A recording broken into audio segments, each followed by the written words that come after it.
A'udzu billahi minasyaitonir rajim. Bismillahirrahmanirrahim. Assalamualaikum warahmatullahi wabarakatuh. Alhamdulillahirabbil alamin wal 'aqibatu lil muttaqin wala 'udwana illa 'alal zalimin. Wassalatu wassalamu ala sayyidil mursalin nabiyina wa habibina Muhammadin wa ala alihi wa ashabihi wa man sara ala nahji wastanna bi sunnati ila yaumiddin. Wa sallama tasliman katsira wa ba'd. Pada pembahasan kali ini kita masuk dalam satu judul yang ditulis oleh Syekh Dr. Falih bin Muhammad hafizahullahu taala, Ar-Rasul sallallahu alaihi wasallam was-shaum. Bagaimana keadaan atau hubungan antara Nabi sallallahu alaihi wasallam dengan puasa itu sendiri. Syekh hafizahullahu taala menuliskan, liya'lamal muslim as-sa'i ila mardati rabbih. Hendaklah seorang muslim yang bersegera untuk mendapatkan atau ingin mencari ridha Allah Subhanahu wa taala, al-harisu 'ala iktifai athari Rasul sallallahu alaihi wasallam fi kulli daqiqin wa jalil. Yaitu seorang muslim yang senantiasa ingin mendapatkan ridha dari Allah Subhanahu wa taala untuk senantiasa bersemangat, bersungguh-sungguh di dalam meniti jalan dan petunjuknya Rasul sallallahu alaihi wasallam di setiap detailnya. Anna afdalal awqat wa ahlas sa'at, sebaik-baiknya waktu hiyallati yaqtihal muslim ma'a rasulihil karim fi hadha asy-syahr at-tayyibul mubarak. Ya, sebaik-baiknya waktu yang digunakan atau yang dikerjakan oleh seorang muslim yaitu ketika dia bersama Nabi sallallahu alaihi wasallam, mengikuti sunnahnya Nabi, mengikuti ajaran Nabi sallallahu alaihi wasallam di dalam bulan Ramadan, liyaqifa ala masyru'iyyatis shiyam, untuk melaksanakan, menjalankan puasa, syariat puasa. Wa kaifa kana ya'ishun Nabi sallallahu alaihi wasallam fi hadha syahr, dan bagaimana Nabi sallallahu alaihi wasallam menghidupi atau hidup di bulan Ramadan. Bagaimana Nabi sallallahu alaihi wasallam menghabiskan waktunya di bulan Ramadan. Haitsu yumathil juz'an mubaraka min hayati Rasulil Karim alaihi afdhalus salat wa atamut taslim. Dan juga kita hendaklah mencontoh apa yang telah Nabi kita sallallahu alaihi wasallam lakukan dan kerjakan di bulan Ramadan. Kaifala, bagaimana tidak? Waqad kana bad'ul wahyi fi Ramadan, bahwa pertama kali turunnya wahyu itu di bulan Ramadan. Indama jaa Jibril alaihissalam ila Rasulillah sallallahu alaihi wasallam, ketika malaikat Jibril alaihissalam berjumpa dengan Nabi sallallahu alaihi wasallam wa huwa yata'abbadu fi ghari Hira, dan beliau sallallahu alaihi wasallam ketika itu sedang beribadah di Gua Hira. Artinya di awal turunnya wahyu kepada Nabi sallallahu alaihi wasallam. Fadammahu Jibril dhammatan syadidatan thumma arsalah. Maka malaikat Jibril alaihissalam memeluknya dengan sekuat-kuatnya, thumma arsalah, kemudian melepaskan pelukan tersebut. Faqala iqra, malaikat Jibril pun berkata kepada Nabi SAW, iqra, bacalah.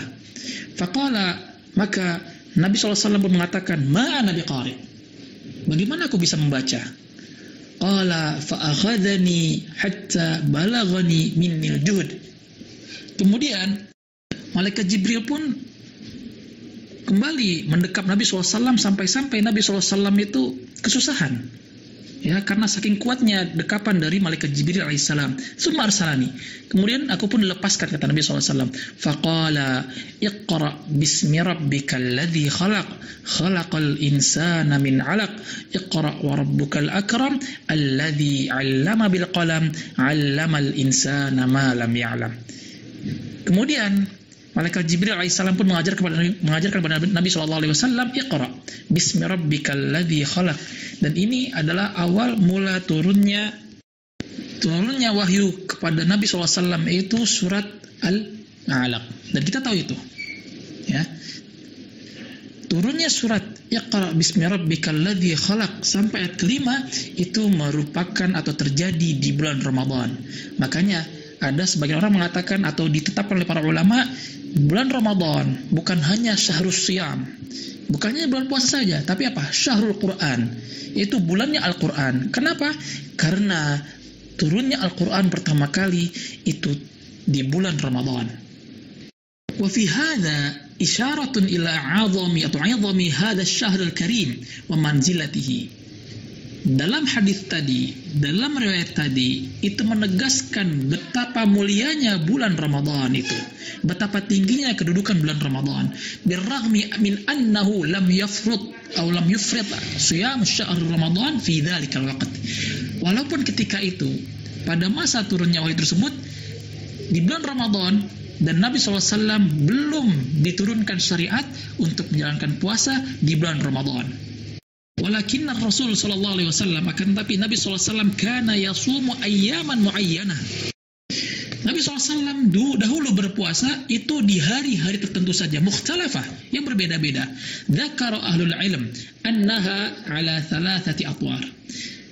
Ahlul ilm, para ulama, menetapkan bahwasanya disyariatkannya puasa itu bukan langsung kita diwajibkan, atau para sahabat ketika itu diwajibkan puasa 30 hari, bukan. Akan tapi ada tahapan-tahapannya. Sebagaimana Al-Quran itu ada tahapan-tahapan turunnya. Tidak mesti satu Al-Quran turun kepada Nabi SAW. Pun juga kita bisa melihat bagaimana diharamkannya khamar. Tidak langsung Allah Subhanahu wa Ta'ala mengharamkan khamar. Ada tahapan-tahapannya. Begitu juga dengan puasa. Allah Subhanahu wa Ta'ala tidak langsung mewajibkan kepada Nabi SAW dan para sahabatnya untuk berpuasa 30 hari full di bulan Ramadan. Tidak. At-Taurul awal, tahapan yang pertama adalah ayyamam qila innahal itsnain wal khamis. Bahwasanya hari tertentu tersebut adalah hari Senin dan Kamis. Ya, puasa Senin dan puasa Kamis. Wa qila, disebutkan juga salah satu ayyamin min kulli syahr. 3 hari di setiap bulan. Apa itu ayyam? Ayyamul bid. Wa qila dzikrul ayyamil ma'dudat takhfifan wa tahwina wa illa fahiya syahrun nafsu. Ataupun disebutkan lagi dalam riwayat lain bahwasanya hari tertentu itu merupakan hari-hari yang di situ ada keringanan dari Allah Subhanahu wa Ta'ala. Wa taurus tsani, tahapan yang kedua, yaitu at-takhyir, pilihan. Maksudnya bagaimana? Allah Subhanahu wa Ta'ala berfirman dalam surah Al-Baqarah 194, wa 'alal ladzina yutiqunahu fidyatun ta'amu miskin. Dan bagi mereka yang berat untuk melaksanakan puasa, maka apa? Dia boleh membayar fidyah, yaitu memberi makan orang miskin. Fakanu mukhayyarin bainas shiyam wal it'am. Dulu para sahabat ya dikasih pilihan, puasa atau memberi fidyah, memberi makan orang miskin. Dan itu adalah tahapan yang kedua. Kemudian wat-taurus tsalits. Nah, ini tahapan yang ketiga, al-ilzam, keharusan, kewajiban untuk berpuasa di bulan Ramadan. Sebagaimana Allah Subhanahu wa Ta'ala berfirman dalam surat Al-Baqarah 185, Syahrul Ramadan alladzi unzila fihi al-Qur'an. Bulan Ramadan yang Allah Subhanahu wa Ta'ala turunkan di dalamnya Al-Quran, hudan linnas, yang Al-Quran tersebut adalah petunjuk bagi manusia, wa bayyinat, penjelas dari hidayah dan pembeda, ya, penjelas dari hidayah dan pembeda bagi antara hak dan yang batil. Faman syahida minkumus syahra falyasumhu. Barang siapa di antara kalian yang melihat atau masuknya bulan Ramadan, menyaksikan masuknya bulan Ramadan, hendaklah dia berpuasa. Falam yurakhis fi tarkis siyam illa fi halati wujudi uzr. Dan Nabi SAW setelah tahapan yang ketiga tersebut tidak pernah atau tidak memberikan rukhsah, keringanan bagi orang untuk meninggalkan puasa kecuali adanya uzur. Kasafar, seperti safar, wal marad, dan sakit. Qala ta'ala, Allah Subhanahu wa Ta'ala berfirman, wa man kana maridan aw ala safarin fa'iddatum min ayyamin ukhra. Dan barang siapa yang sakit atau dalam perjalanan dan dia berbuka puasa tersebut, hendaklah atau wajib bagi dia untuk mengganti puasanya sesuai dengan jumlah hari yang dia batalkan puasanya tersebut. Kemudian Syekh Hafizahullah Ta'ala menuliskan, wa mimma kana fi tasyri' as-siyam annahu yuhramu fihi atau yahrumu fihi mubasharatun nisa wa jima'uhun fakana siyamun nas kadhalik fahadathat hadithatan atharata ala Rasulillah sallallahu alaihi wasallam. Ya, ketika di syariatnya atau di dalam pensyariatannya puasa bagi umat Islam, ya, yaitu diharamkan bagi mereka yang berpuasa untuk menyentuh, artinya untuk berhubungan suami istri dengan istrinya. Fakana siyamun nas kadzalik. Ya. Dan pernah terjadi di masa Nabi sallallahu alaihi wasallam dua kejadian. Al-ula, yang pertama adalah anna rajulan min ahli Quba kana ya'malu fi mazra'atihi tiwala nahari. Ada seorang dari ahli Quba atau Bani Quba yang dia bekerja di ladangnya, ya, sepanjang hari atau sepanjang siang. Falamma jaa ila baitihi ba'da ghurubisy syams. Ketika sudah terbenam matahari, dia pun pergi atau pulang ke rumahnya. Wa dhahabat zaujatuhu lita'tihi bil iftar. Istrinya pun pergi, ya, keluar untuk membeli makanan berbuka. Ghalabathu ainahu. Akan tetapi apa? Ketika dia sampai di rumah, istrinya sedang beli makanan, mempersiapkan buat berbuka, dia pun mengantuk dan tertidur. Fanama falam yastati' al-akl. Dia tertidur dan gak sempat makan. Wa wasala shaumahu ilal ghad. Sampai-sampai dia pun tertidur sampai keesokan harinya. Akhirnya apa? Dia belum sempat makan sedikit pun, ya, sudah masuk hari keesokan harinya, dan apa? Dia pun tidak sempat sahur. Maka dia pun melanjutkan puasanya sampai besok hari. Walamma hana adh-dhuhr ughmiya alaih. Maka ketika masuk waktu zuhur, ya, dan dia tidak atau belum berbuka sama sekali dari kemarin, akhirnya dia pun pingsan. Jara al-ju'i wa ta'ab. Karena apa? Disebabkan oleh lapar dan capean. Fa-akhbara bidzalika ar-Rasul sallallahu alaihi wasallam fahazinalah. Maka hal tersebut diberitakan kepada Nabi SAW, dan Nabi SAW ketika mendengar hal tersebut, Nabi sedih. Wal haditsatu tsaniyah. Kejadian yang kedua adalah anna rajulan ghalabathu nafsuhu ala imra'atihi. Bahwasanya seorang di zaman Nabi sallallahu alaihi wasallam itu nafsunya sangat tinggi sekali kepada istrinya. Fawaqa'a 'alaiha ay jama'aha.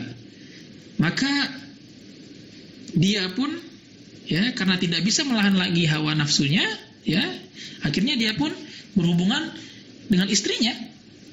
Kapan itu? Di siang Ramadan. Faja'a wa akhbara Rasulullah sallallahu alaihi wasallam fashtadda al-amr. Maka orang tadi pun datang kepada Nabi sallallahu alaihi wasallam memberitahukan apa yang sudah terjadi. Wa ba'da dzalika ja'atir rukhsah min Allah taala wa ja'at takhfif.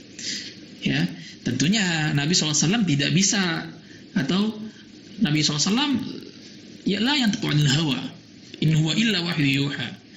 Ketika ada suatu permasalahan dan itu baru, Nabi SAW tidak bisa langsung menetapkan. Akan tapi apa? Ada wahyu dari Allah Subhanahu wa Ta'ala yang menjelaskan itu. Maka datanglah wahyu dari Allah Subhanahu wa Ta'ala menjelaskan keringanan, ya, bagi orang yang berpuasa, orang yang sudah bersuami istri, ya, ingin berhubungan bagaimana? Turunlah ayat Surat Al-Baqarah ayat 187.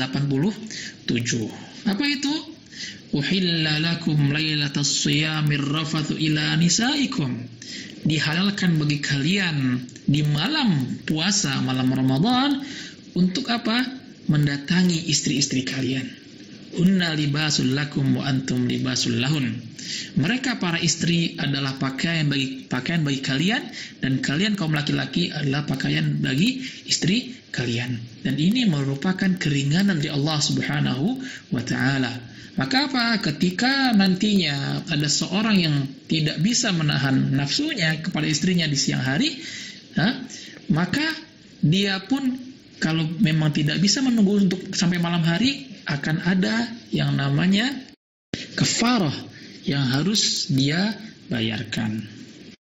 Wa kana ar-rasul sallallahu alaihi wasallam ba'da dhalika yubadiru bil iftari idza gharabat asy-syams wa yuakhiru as-sahuri ila akhir al-lail qabla al-fajr kama sayati tafsilu.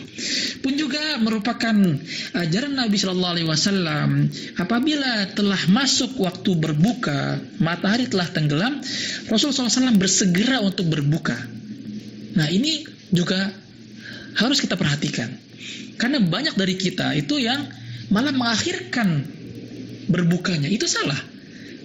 Yang namanya berbuka harus disegerakan. Dengar adzan, Allahu Akbar, maka segerakan untuk berbuka. Wa yuakhirus sahur ila akhiril lail qabla al-fajr.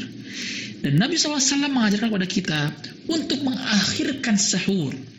Jadi kalau seandainya subuh itu jam 4, maka kita sahur bukan jam 2. Akan tapi jam berapa? Jam 3:30, mendekati waktu subuh.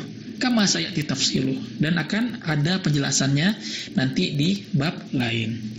Hadhihi lamhatun an atwaris syam wa tashri'ihi fi ahdi Rasulillah sallallahu alaihi wasallam. Nah, inilah bagaimana tahapan-tahapan disyariatkannya puasa di zaman Nabi sallallahu alaihi wasallam. Fastaqarra tashri'uhu fi sanati tsaniyati min al-hijrati an-nabawiyyah. Dan disyariatkannya puasa Ramadan kapan? Di tahun kedua Hijriyah.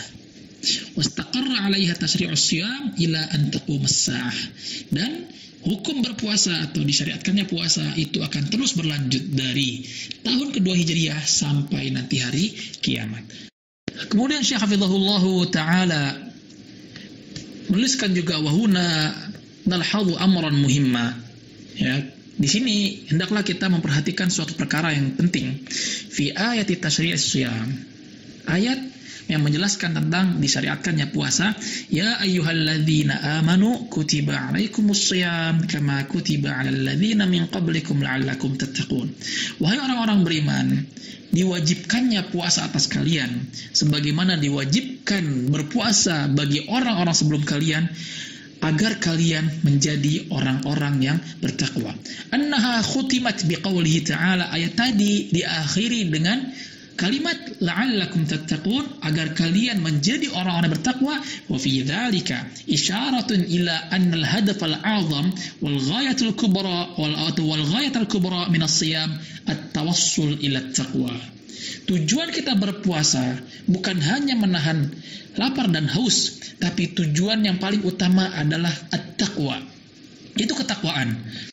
Yang dimana dengan ketakwaan itu seorang muslim sabagat hayatuhu sibghata khassah tadfa'uhu nahul khairi wat ta'ah. Dengan ketakwaan itu seorang muslim nantinya akan menjaga dirinya untuk senantiasa berbuat kebaikan dan ketaatan. Wa tarudda'uhu atau wa tarda'uhu 'anil syarri wal ma'siyah.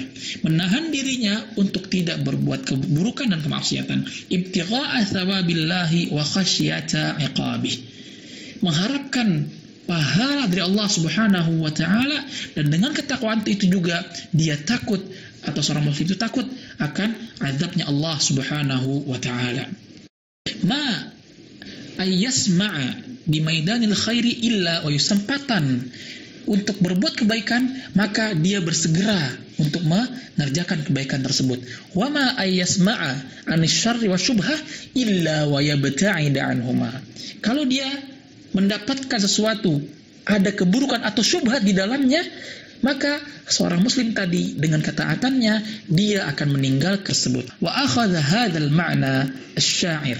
Ya, Asy-Syaikh Hafizahullah Ta'ala menukilkan sebuah syair dari Ibnu Mu'tamir, yang dimana syair tersebut juga disebutkan dalam kitab At-Tabsirah, ya, yaitu khallidz dzunuba saghiraha wa kabiraha fahuwa at-tuqa wasna' kamashin fawqa ardin asy-syauku yahdharu ma yara la tahqiranna saghiratan innal jibala minal hasa. Yang artinya adalah khalidz dzunuba saghiraha wa kabiraha. Tinggalkanlah dosa-dosa yang kecil ataupun dosa-dosa yang besar. Fahuwa at-tuqa, dan itu merupakan hakikat dari ketakwaan. Wasna' kamashin fawqa ardi syauki. Kalau tahu wasna' kamashin fawqa ard.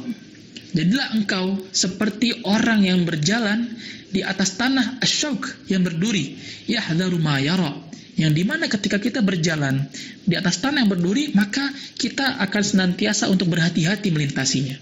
La tahqiranna saghiratan, janganlah kita sekali-sekali menganggap remeh satu dosa yang kecil. Innal jibala minal hasa, sungguhnya gunung yang tinggi itu tersusun dari kerikil-kerikil yang kecil.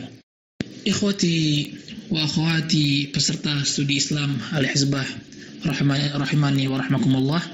Nah, itulah yang kita bahas pada kajian kali ini, yaitu bagaimana disyariatkannya puasa yang tidak langsung 30 hari, akan tapi ada 3 tahapan, ya, atau 3 tangga, dan itu tidaklah memberatkan kaum muslimin atau para sahabat ketika itu. Pun juga kita juga mempelajari atau kita memahami bahwasanya tujuan kita berpuasa adalah bagaimana dengan puasa itu kita menjadikan diri kita di hadapan Allah Subhanahu wa taala menjadi hamba-hamba Allah Subhanahu wa taala yang bertakwa. Syekh hafizahullah taala di akhir bab menuliskan, wala syakka anna as-siyama wa ramadana amilani qawiyan litumathila hadhihi al-ghayat al-hamidah wal hadaf as-sami an-nabil wal 'aqil al-hasif huwa alladhi yaj'alu min hadha ash-shahr 'amila qawiyya lil wusuli ila hadhihi al-ghayah, yang dimana puasa dan bulan Ramadan adalah 2 hal yang bisa memberikan kita, atau 2 hal yang akan menjadikan atau memberikan dampak yang baik bagi kita untuk apa? Mendapatkan tujuan yang sangat mulia, tujuan yang sangat tinggi, yaitu apa tadi? Ketakwaan kepada Allah Subhanahu wa taala. Kama kana alaihi salatu wassalam faqtadu bihi wa ta'assu bihi. Ya, sebagaimana Nabi sallallahu alaihi wasallam berpuasa, maka hendaklah kita mengikuti, meniti ajaran Nabi sallallahu alaihi wasallam. Waj'alu siratahu nasba a'yunikum takunu minal muflihina wal faizin. Pun kita senantiasa mengikuti sirahnya, ya, jejak Nabi, kehidupan nabinya, pemahaman kita, ya, insyaallah dengan kita mengikuti sirahnya Nabi sallallahu alaihi wasallam, mengikuti jalannya Nabi sallallahu alaihi wasallam, Allah Subhanahu wa taala akan menjadikan kita menjadi orang-orang yang beruntung dan orang-orang yang sukses di dunia dan akhirat. Hadza wallahu taala alam bissawab. Subhanakallahumma wa bihamdika asyhadu an la ilaha illa anta astaghfiruka wa atubu ilaik. Tsumma assalamu alaikum warahmatullahi wabarakatuh.